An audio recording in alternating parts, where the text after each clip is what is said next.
What's up mga kamarki? Samahan nyo kami sa aming epic Benguet adventure. Let's go! Siyempre, ang simula ng road trip na ito, dumaan muna kami ng iconic Cannon Road na kung saan makikita dito ang Lion's Head at ang sarap ng mata ng view habang umaakyat sa Baguio City. At bago sumabak sa mahabang lakaran, dumaan muna ang buong tropa sa Camp John Hay para mag-almusal. Alam nyo naman, bawal mag-travel ng gutom. Solid ang chill vibes dito habang nagkakape. At pagkatapos ng breakfast, diretso na kami sa aming day 1 activity, ang Mount Kamisong sa Itugon, Benguet. Pagdating namin, nagbayad muna kami ng 500 pesos para sa entrance fee. At habang inaantay ang ticket, alam nyo na, picture-picture muna ang grupo para hindi masayang ang bawat sandali. At eto na nga, papasok na kami sa loob. At guys, wow! Sobra kaming namangha sa lugar. Parang paraiso sa ganda. Ang lamig ng simoy ng hangin.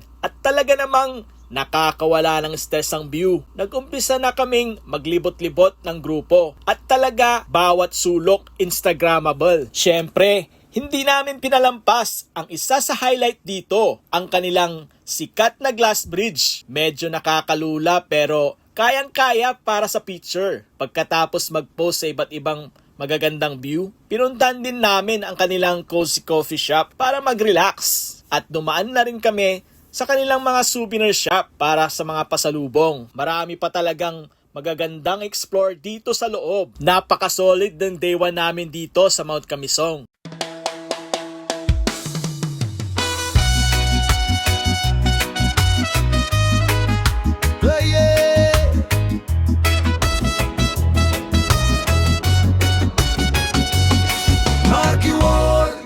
At sumama, Marky World, walang magdatama. Kuya Marky, sige lakbayin mo. Ang ganda ng mundo ipapakita ko sa'yo.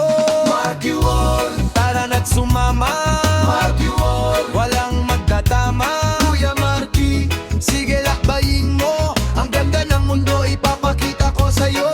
Mga bagay handa na, pasaporte hawak, simulan ng biyahe. Walang atras, walang urong dito sa Pinas. Dami pang di natuklasan mula sa Baguio. Lamig ay di matatawaran. Palawan ang ganda, asul na karagatan. Mayon ang galing bilog at kahanga-hanga. Bawat sulok, bawat bundok, bawat dagat. Ang puso ni Marky laging masaya't sapat.